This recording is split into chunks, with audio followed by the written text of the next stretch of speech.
Hey guys, I'm Mason, and this is Wrestling in the Dark, the only professional wrestling podcast brought to you by a blind wrestling fan. You know, since AEW became a thing, it seems like all we've heard is this person should go to AEW, that person should go to AEW, this person's unhappy and might be going to AEW. So, with there being some obvious picks out there, like a Bryan Danielson, a Kevin Steen, a resurfacing El Generico, what are some of the more unlikely picks to move from WWE to AEW that I'd like to see happen? If you're interested in seeing who I'd pick, stick around and I'll go through it. And remember, if you've got any thoughts on any of these people, or some suggestions for who you'd like to see, make sure to drop them in the comments down below. Now, before I get properly started, I'm not opposed to a bit of a cheap pop, so if you've got a question, or if you even just want a shout out, let me know, and I'll give you one. Brianna Dutton, I'd like to say hello to you, and a big shout out to my newest blind wrestling friend. Welcome to the podcast, and I hope you enjoy the time that you spend here. My first pick might be someone that you might have a little bit of a laugh at, but Heath Slater is a man that I would like to see go to AEW. He is a man that's probably only been beaten to the title of most beloved undercarder by Zack Ryder. But Heath Slater, I think, has got those skills as a character-based performer, and I'd really like to see what he could do in AEW. The time when SmackDown Live was starting and he was the free agent trying to get them to sign him, doing that I've Got Kids thing was probably some of the most entertaining times in the early moments of the brand split, and I'd really like to see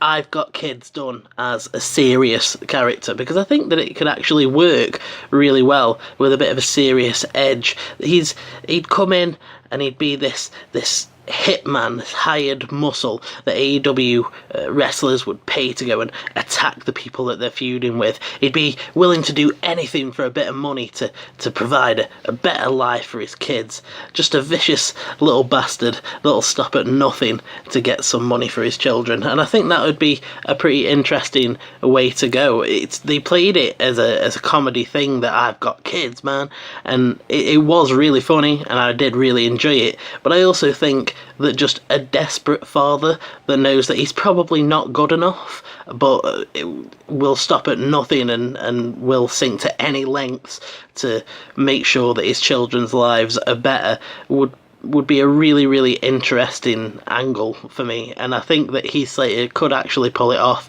I don't really have any thoughts on what Heath Slater's like in ring. I don't think I've ever really been able to see well enough to say, okay, this person's really, really good and this person's really, really bad. I'm sure given the right road agent, the right creative to put together the match and the right opponent, I really think that Heath could go far when it comes to controlling his own character and being in interesting feuds that might not be the match of the night or the match of the year, but there'll definitely be interesting, engaging stories. So Heath Slater is my pick, my first pick to go from WWE to AEW. This next one seems to be in the not gonna happen category because of medical issues, etc, etc, but Sheamus would be another really interesting pick to make that transition from WWE to AEW for me. He is a really, really good promo. Sheamus is great on the mic. His character, since he changed up to the incarnation of Sheamus that he is now, the heel Sheamus, he's been much, much more engaging and interesting. His run with Cesaro got him over with a lot of people. Now, I'd really like to see what Sheamus could do in that non-PG environment. You know, at those bigger shows that All Elite are going to be doing, where they are allowed to use a bit more blood, where they are maybe allowed to use a bit of cussing. It'd be really interesting to see what Sheamus could do. I really like to see him as the true bully character, just going after people. I was thinking about it, and I thought that it'd be really interesting to see him go after Jungle Boy as like he again, sort of what Sheamus did when he first come back. I hate smaller wrestlers. You are smaller than me. I presume Jungle Boy is fairly small, but then I also could be wrong. But I hate smaller competitors. I hate people who are weird and different.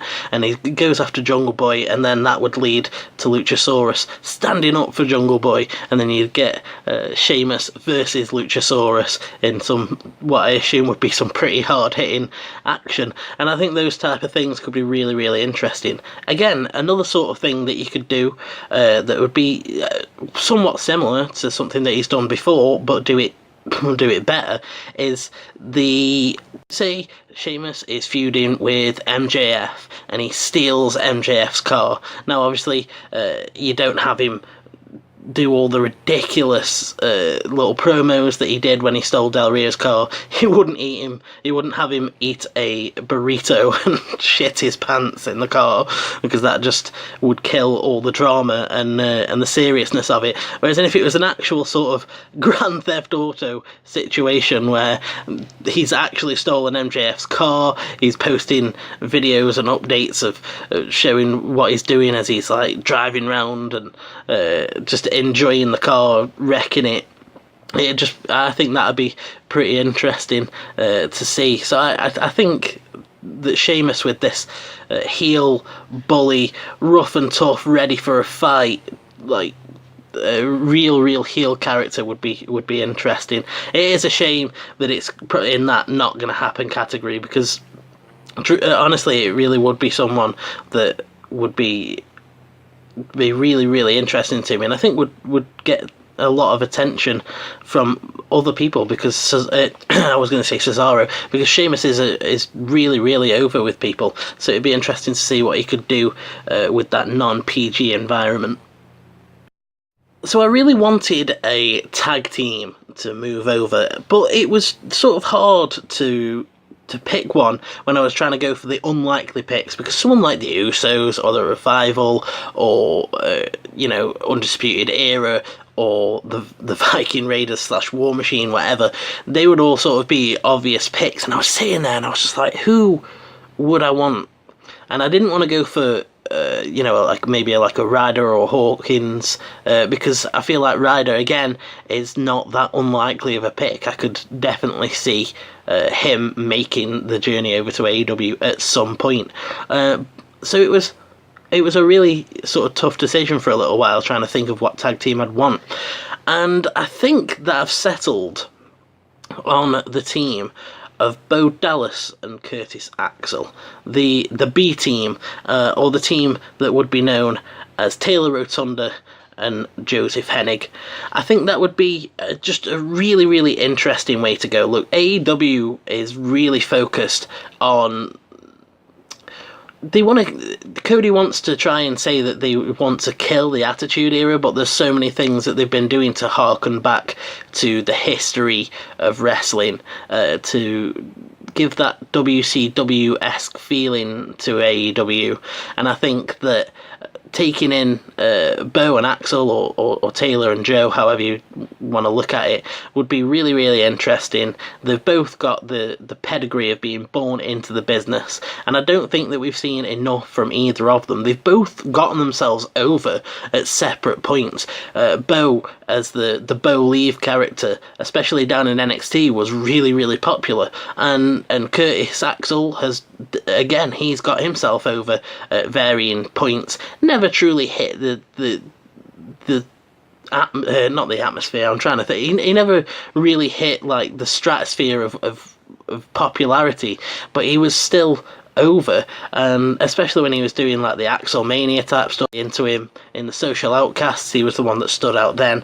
And I just think that I'd like to see what these two could do in a more sports-like environment, mixing it up with the Bucks and the other tag teams that they're going to have in AEW, just really playing up on being born into the business and having the second or third generation. It escapes me now what they are, but you just play up that they were born into the business and let them show what they can do. They don't need any goofy gimmick or or anything like that. They really just need to be who they are, and then just go from there. Like I said, I really tried not to go for what people are like in the ring with this, because you just can't. At the end of the day, if you're going to do unlikely picks, you've got to do the people that might not necessarily work. And even though some people would be like, I wouldn't want to see them, they're too far down the undercard, or jobbers, or whatever you want to call them, they really... I just think that they've probably got masses of potential that we haven't seen, that I'd like to see AEW take advantage of and really play up, and see how well they could do as a tag team in that more sports-based environment. So yeah, Bo Dallas and Curtis Axel would be another decent pick. One of the things that AEW seems to want to play up on is using people that the WWE used wrong or underutilized, and trying to show how they can be a big star. Let's just look at Shawn Spears with that one. And I think that I would really like to see Fandango or Johnny Curtis in AEW. I really have a strong connection to Fandango and to Johnny Curtis as the man. I just think that he comes across as so naturally charismatic and funny. If you go and watch his interviews with the Gorilla Position podcast last year, with Fandango and Tyler Breeze, it was a really interesting interview. They were both so insightful with the things that they were saying, and Fandango in particular was such a chilled out, funny guy that I just really want to see him without needing to do the funny little voice and be Fandango. He released that video not long ago, maybe a month or two ago now, Performance Center YouTube video, talking about coming back after his injury and saying that he wants to leave comedy wrestling behind and become a serious wrestler. Now that made me really interested, because I'd really like to see what he could do actually mixing it up in decent matches. You know, a Johnny Curtis versus Kofi Kingston could be really interesting. Going for the IC title against Finn would be fairly interesting, something like that. But it's also a shame, because I feel like just because he's a serious wrestler doesn't mean the stuff that he is doing shouldn't be inherently funny. And it's just a shame that it has to be one or the other. He either has to be a goofy comedy wrestler, or he has to be a serious, a serious, just boring character. And I just really think that he'd benefit more from being a serious wrestler and taking the competition serious, but also doing things that you could find humorous and find funny without even trying, because I think that he could easily do that. It'd be really interesting to see what he could do on that independent circuit, you know, Johnny Curtis versus Orange Cassidy or something like that. I know that would be really over, and seeing what he could do with Best Friends, that sort of thing. It'd be really interesting. Again, if you could find some sort of tag partner. I almost said that Breeze should go with him, but I actually think Breeze is a bit more likely to go to AEW than Johnny Curtis is. So, but if he could find himself a tag team partner and get himself going against the Bucks and mixing things up with Best Friends, etc., I'd really like to see what could happen there. So yeah, Johnny Curtis would be another good pick. Wrestling has more than one royal family, which is something that Cody is keen to point out, and that's why I think Natalya would be another interesting pick. With the huge reception that Brett got at Double or Nothing, it just got me thinking, what would it be like if Natalya got to mix it up with people like Brandy Rhodes, like people like Smiley Kylie and Britt Baker, and any of those people that they're going to have in that AEW women's roster. I'd love to see more from Natalya than just being a crazy cat lady, playing the second fiddle to other people. I think that she could be a true star, and I think with the old school vibe that AEW has, and the respect that they seem to want to show for wrestling history, someone like Natalya would be a huge score for AEW, and B, would probably see her go through the best period that she's had in her career.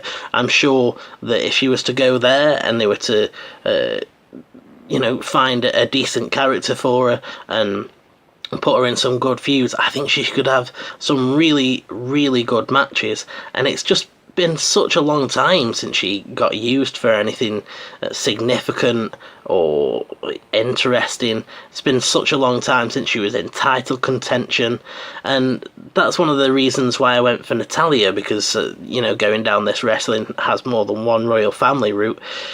You could have easily said someone like Charlotte, but I think that that's more of someone that's on the obvious picks list, because, God, with the history of being Ric Flair's daughter, etc., etc. But that's not one that I think is completely impossible. I could see it, somewhere down the line, even if it was in, 10 years or something like that. Whereas in Natalya, I don't see that ever happening, and I do think it's a shame, because not a shame, because she doesn't have to leave, and she does have a decent position within the company, but I'd love to see her hold the gold again, be a true champion, and I think that the fans would really, really get behind her in that AEW scenario. They'd be so pumped that she'd left that WWE system, that they get so far behind her, that I just think that she would go through a true renaissance period in her career. So yeah, that just really got me thinking about it, and I really, really would like to see that. I'd just love to see what she could do, the matches that she could put on if she was given the freedom to do whatever she wanted, and to work with talent that could arguably maybe said that might even be better than her or not. I don't know, because I'm so unfamiliar with the women. But even if the women in AEW aren't up to the level that she's in the ring, that's fine too, because then you've got someone with the knowledge that Natalya has, passing that on to the women in AEW. She'd be a good role model. It'd be interesting to see what she could do with the different styles, and that's why I think she'd be a good pick. So Jon Moxley proved that sometimes you've got to accept that you're not going to be used the way that you want to, and get the hell out of there. And one of those people that I think should do that would be Rusev. The guy has this weird charisma. The stuff that I've seen him post on social media, the stuff that I've seen on Total Divas, he has a weird sense of humour. But he's also a beast. He can also really go in the ring. He's vicious, he's brutal, and I would really like to see what he could do on that AEW roster. He's not going to get used right on WWE ever. He's always just going to be the foreign heel. He always has been, he always will be, and it's just a shame, because the guy is really, really cool. And I just think that given creative freedom, a chance to be the character that he wants to be, as well as getting to put on really nice, hard-hitting matches, would be really good for him and really interesting.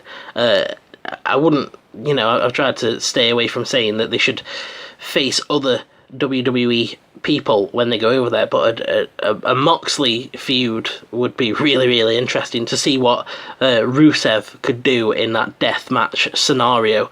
I'd just be really, really interested. That offense that he uses, like the match kick and the his finisher is just the Accolade. That's it. It just absolutely escaped me. But the Accolade too, it's such a powerful, cool looking move, and he's shown glimpses of these character moments that you really could, where you think that it would, shoot him to the moon. The Rusev Day stuff, it was so over until it wasn't, and now he's just in a tag team with Rusev and Nakamura, if that's even still a thing. I don't think either of them have been seen for a long time, and Nakamura again is on that list of obvious people that would like to see go over there. But I just think Rusev would be really, really interesting to see him again work that non-PG style, get to work a bit more dangerous, be a bit more of a be a bit more of an edgy character. I'd just like to see what he could do there again. Playing up on an MJF type character would be fairly interesting. Some vicious monster heel would be fairly interesting. He can do anything, which is one of the things that I like about Rusev, is he can do character. He can do comedy character. He can do serious character. He can really go in the ring. His offense is vicious. It's also fairly, recognisable, the stuff that he's done. So I'd just really like to see what he could do. There's not many people that I know on the AEW roster that I'd like to see him against, but I think I'd really like to see him in that deathmatch scenario, so someone like Jimmy Havoc or etc. etc. So yeah, Rusev, that's another interesting one.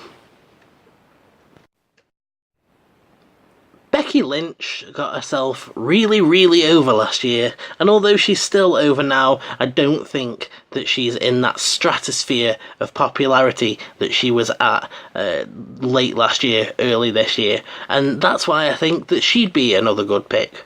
Now, it was really hard trying to think of the bigger female stars to send, and it was sort of difficult because there's quite a lot that I could see eventually maybe making their way over to AEW, spending a bit of time in there, especially the Four Horsewomen. Again, I've said Charlotte is not, she's not definitely going to go, and it's not a lock. It's more than likely not going to happen, but it's not something that's 100% out of the realms of possibility. Banks seems a lot more likely, especially with what's going on these days, and Bayley, again, I can't see her being a WWE superstar forever. Even if I can, I could still see her leaving. It's not like if someone told me tomorrow that Bayley had asked for a release, I wouldn't be like, what? So it's just one of those situations where I was trying to think, and I did want to see if any of the Four Horsewomen would suit it. And I think Becky is the least likely, but the most interesting. I'd really like to see her go in and be like the opposition to Smiley Kylie, be the woman that goes in and just pisses on everyone's parade. She is the black cloud over the head of the division for the women. It's a real miserable character that's just there to make everyone's day worse and beat up on people and leave them laying. And I think that it'd be really interesting to see, again, that non-PG environment working with a bit more leeway towards what they can say and do, and I just think it'd be really interesting. I don't know if they're ever going to make her into a huge superstar, and I know a lot of people will say that she is now, but as someone that doesn't necessarily watch the main roster all the time, there was a time when I heard Becky Lynch's name constantly, like all the time. Like people would just constantly, Becky this, Becky that, there's this meme, she's tweeting that, she's tweeting this. And especially when she was going up against Ronda, people were so into her. And now I just hardly ever hear anything about it. And, it's probably because she's got a toil away going against Lacey Evans for some reason. And I just can't help but think of what she would be like in that AEW setting.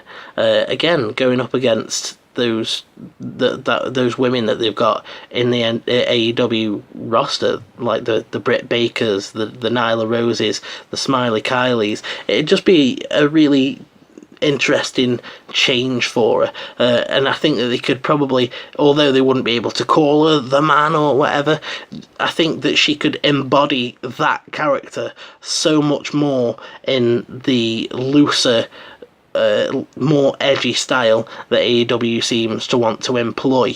It's not to say that I don't like her in WWE, and I don't think that she's been buried or even really is being underutilized or misused. She is, at the end of the day, now one of the top women in WWE, and that's why it's an unlikely pick. But I'd just really like to see what she could do, given a bit more creative freedom and a bit more edge, and not just forced to fall back into that face role. You know, I think the reason people liked her was because she was a heel, or at least a tweener. So, you know, I'd just like to see what the Elite could get out of her with that. Again, it's not something that I've mentioned with any of the past entries, but could you imagine Becky Lynch on being the Elite? Same sort of thing with Johnny Curtis, with mentioning earlier, that these people, all of the ones that I have picked, I think that they'd be so entertaining and funny on being the Elite and able to show some much different character. So yeah, I'd like to see what AEW could get out of Becky Lynch. The next entry is not a wrestler, but he is the voice of WWE. It's Michael Cole. Now, people always cite the United Kingdom tournament as some of the finest work that Michael Cole has done. And I do agree. I really enjoyed that United Kingdom tournament. It was one of the things that introduced me to Nigel McGuinness. And I really did think that he did great work, and I think that he still does great work from time to time. I really don't think that he is a bad commentator. I just think that he is one of the most misused people. At the end of the day, what would he be like on that stage? Where he hasn't got Vince screaming in his ear, he's not being fed lines and buzzwords and catchphrases and advertisements. What would he be like alongside Alex and Excalibur? I just think that he would be really good. I think that he could really bring something special to those AEW matches. I know that a lot of people will be completely turned off by that idea because they hate Michael Cole so much these days because of those buzzwords and etc. that I was mentioning. But you know, he's got so much experience. I don't know how much Excalibur and Alex have, but it would be valuable experience that he'd be passing on there. And I do genuinely think that he's a good commentator when he is allowed to be, when he doesn't have those restrictions placed upon him.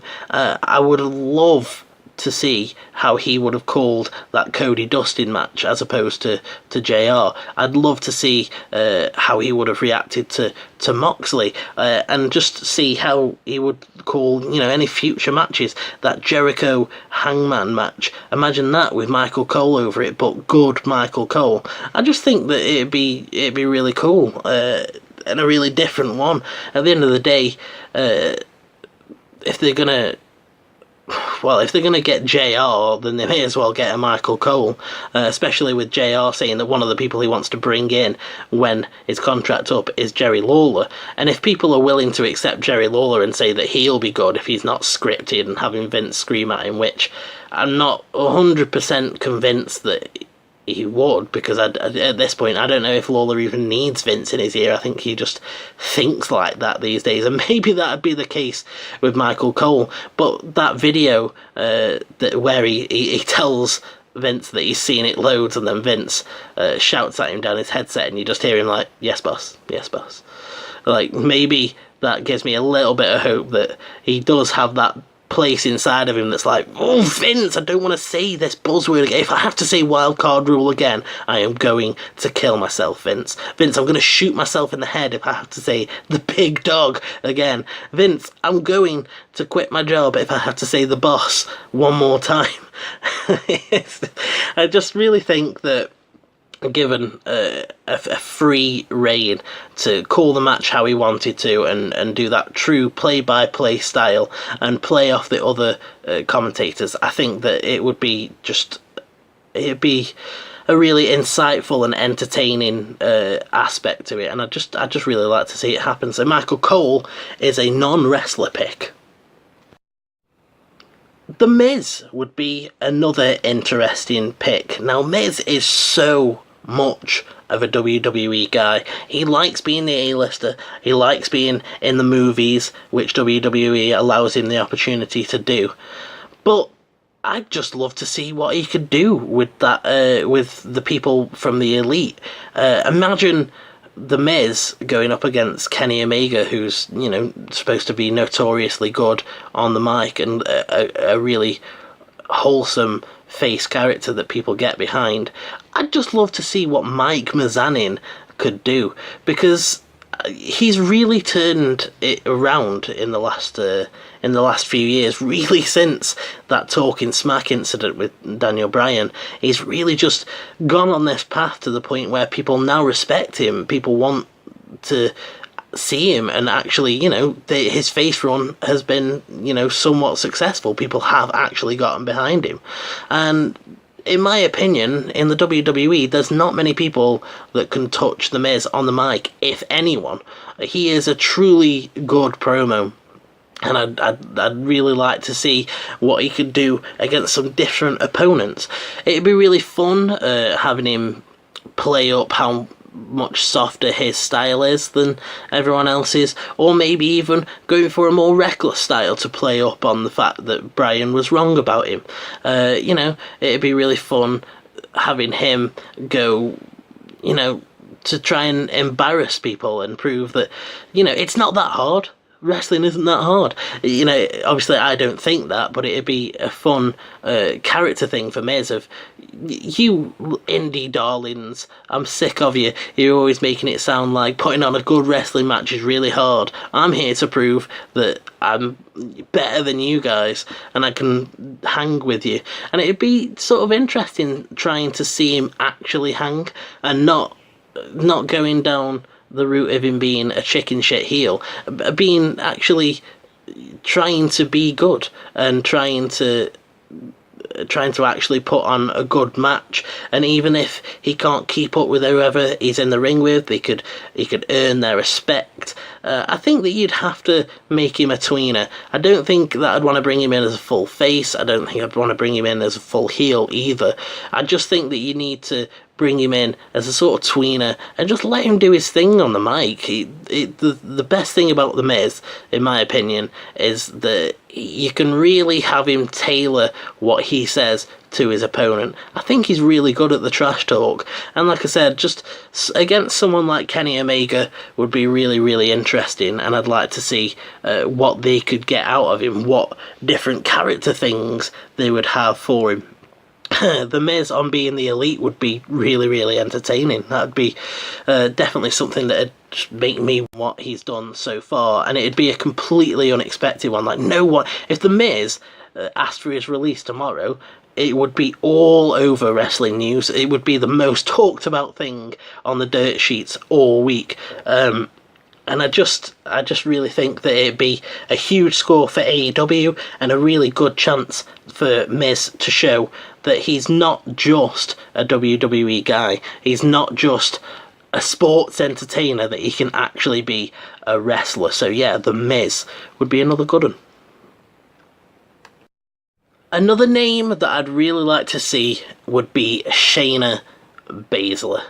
Now, I'm just not 100% confident that they're going to book her to anything decent on the main roster. And it's, as I've said in previous videos, it's getting somewhat frustrating being an NXT fan, investing yourself in that world and in those characters, and knowing that they're just not going to be used right when they're on the main roster, that they might not even be used at all.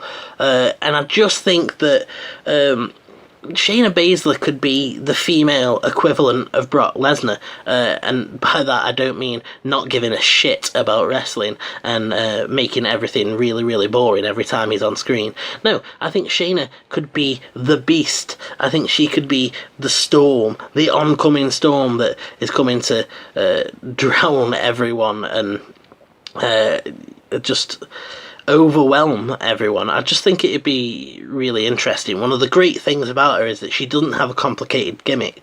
You wouldn't really have to change her character that much. She's just a bully that doesn't care, that knows she's above everyone else, and it would be really, really easy to carry that character over to AEW, to give AEW some real legitimacy. It's not going to happen with Ronda Rousey. I really don't think. I'm not sure that Ronda really cares about wrestling all that much, considering she did a 1-year stint. You know, after coming out and telling us that wrestling's what she does now, that she's in it for the long haul, that it's like a dream of hers, and then after a year disappearing off again, I don't think she cares that much, so I don't think she'd end up over there. Whereas in Shayna, she's already been on that independent scene, she's already been on in the Japanese wrestling scene, and she'd probably be a little bit more inclined to go to somewhere like AEW if she wasn't happy with how they were using her in WWE. Now, don't get me wrong, at the minute in NXT they're using her perfectly. She is a great champion, but with the legacy that she's building up now, with running through everyone in NXT, being such a dominant champion, how are they going to carry that over to the main roster? Because they're not going to want to bury someone like Charlotte, they're not going to want to send her to beat someone like Becky or Bayley, one of their top stars. And in all honesty, if we're being honest, if she goes up to the main roster, she needs to either go up as the NXT champion, or she needs to pick up the SmackDown or Raw title as soon as she gets, like, in her debut, she needs to pick up that championship and hold it for quite a while. And I just don't think that they'll actually do that. Whereas when she moves over to AEW, they get some legitimacy. Baszler gets to mix it up with all of the women on the roster there. She gets to have a bit of edge to her character, which I'd really like to see. Like, she's a fairly edgy character now. Never mind what she'd be allowed to do with the AEW's creative freedom that they offer. I'd just really love to see what she could do, really, going over there and being this legitimate MMA combat sports athlete that would just really draw eyes to AEW, get some real attention there, and possibly save her from being wasted on the main roster, which I just really am frightened that they're going to. This one, probably, other than this next pick, is the one that excites me most, that if it happened would definitely make me tune in to AEW on a weekly basis. I just think Shayna Baszler would be a real needle mover, especially if she could convince Marina and Jessamine to go with her. Obviously that one's a truly unlikely one, but the rest of the horsewomen also moving with her would be a really interesting one. But like I said, it's just been going round and round in my head for days. I've been really intrigued by it, and I'd love to see how Shayna Baszler could do on the AEW roster. This final entry is probably the one that I would actually have happen if I could wave a magic wand and have it happen. Now, it's probably the most controversial one, but it would also be the biggest news, I think, and it would be Roman Reigns. Now, imagine how much of a difference this could make to AEW, and especially if they could bring him into AEW as a heel. Now imagine if he left WWE, he has some sort of cover story as to why he's what he's doing while he's not wrestling, just filming some sort of film role that he has to get really jacked for. Like, I'm talking, like, he puts on like 80 pounds and becomes like a true hoss version of Roman Reigns, and he acts like he's doing it for this film. But then a few months later, it's AEW's All Over pay-per-view. It's one of the big fours. They're back in Chicago, those true hardcore fans. And then Moxley is in the ring. He's just won the AEW championship. At this point, he's turned face. He's the top face in the company. And then out comes one of his ex-convict mates, Roman Reigns or Joe Anoa'i. I just think that would be just this true earth-shattering moment for AEW. It would be the heat that man would get as he walked out through the curtains, if they kept it a secret, would be insanity. The pop would be huge. Now, there's all sorts of things that you could do with Roman once he was in AEW.